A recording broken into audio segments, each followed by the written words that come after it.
Hello friends, നമ്മളിപ്പോ ഉള്ളത് പടയങ്കോട് സ്കൂളിന്റെ അടുത്തുള്ള ബത്തക്കത്തോട്ടത്തിലാണ്. അപ്പോൾ എല്ലാ ഡെയിലി ഇപ്പൊ നമ്മളെ ഇൻസ്റ്റാഗ്രാം തുറന്നു നോക്കിയാല് ബത്തക്ക വിളവെടുപ്പാണ് വീഡിയോ കാണുന്നത്. അല്ല സാവി? അതന്നെ, അതുകൊണ്ട് ഞാൻ ഇത്താണ്ട് പറഞ്ഞ ഏതായാലും നമ്മളെ നാട്ടിലായിട്ട് നമ്മള് പോകാൻ മോശമാണ്. അതുകൊണ്ട് നമുക്കൊന്ന് പോയി നോക്കാം. ഇത് കണ്ടാ ബത്തക്ക ഇങ്ങനെ നമ്മള് ഇങ്ങനെ കാണലുണ്ടാ? നല്ല പൗഡറെല്ലാം ഇട്ടിട്ട് വെക്കുന്നു ബത്തക്ക. ഇത് കണ്ടാ, ഇതെല്ലാം ഫുള്ള് ഇങ്ങനെ വളഞ്ഞ് കിടക്കുന്നതാണ്. അപ്പൊ രാവിലെ പോലെ ഇത് ഇവിടുന്ന് സെയിൽ ചെയ്യാല്ലേ? അങ്ങനെ ബത്തക്ക മാത്രല്ല, ആ മഞ്ഞ ബത്തക്കയും ഒക്കെ ഇതിന്റെ പുറമേ മഞ്ഞായിട്ട് അകത്ത് റെഡ് വരുന്നില്ലേ, അതുണ്ട്. പിന്നെ മഞ്ഞ അകത്ത് വരുന്നതും. ഈ ബത്തക്കത്തോട്ടത്തിന്റെ നടുക്കുന്ന ഇങ്ങനെ ഒരു കുറച്ച് മല്ലികാന്ന് അത് ഇത്തത് ശ്രദ്ധിച്ചാ, ഏത് പച്ചക്കറി വെക്കുമ്പോ അതിന്റെ ഇടയിലായിട്ട് ഈ മല്ലിക കാണും.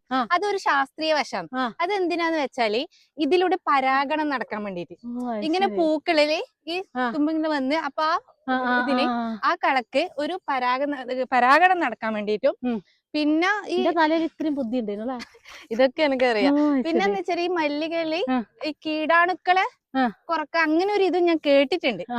അതിനെ കുറിച്ച് എനിക്ക് കറക്റ്റ് ആയിട്ട് അറിയില്ല. പക്ഷെ ഇത് ഈ പരാഗണം നടത്താൻ വേണ്ടിട്ടാണ് ഈ മല്ലിക നടുന്നതെന്ന് പറയുന്നത് കേട്ടിട്ടുണ്ട്.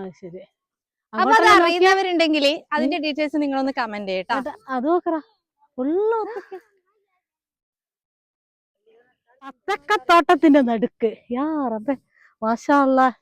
അല്ല, ഇങ്ങനെ കാണുമ്പോ തന്നെ നമുക്കൊരു സന്തോഷം. നമ്മളെ നാട്ടില് ഇതൊക്കെ ഇത് നമ്മള് ഫ്രൂട്ട്സ് കടയിലെല്ലാം പോയിട്ടുള്ളവര്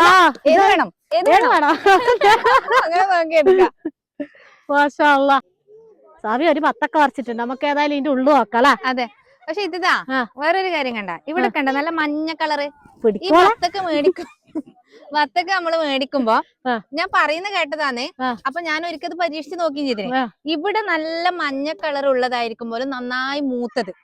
ഈ നിലത്ത് പെട്ടിരിക്കുന്നത് ഇവിടെ മഞ്ഞ കളർ കൂടുന്നതിനനുസരിച്ച് ഇതിന്റെ മൂപ്പ് നമുക്ക് മനസ്സിലാക്കാൻ വേണ്ടി പറ്റും പോലും. അപ്പൊ നമുക്ക് ഇതൊന്ന് മുറിച്ചു നോക്കാം.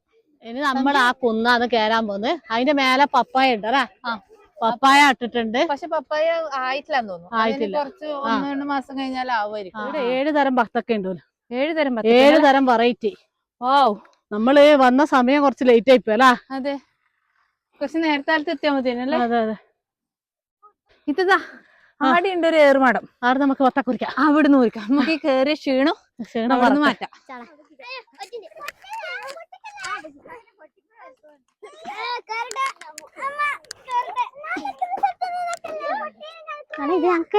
നമ്മളെ ബത്തക്ക മുറിച്ചു നോക്കാം നമുക്ക്.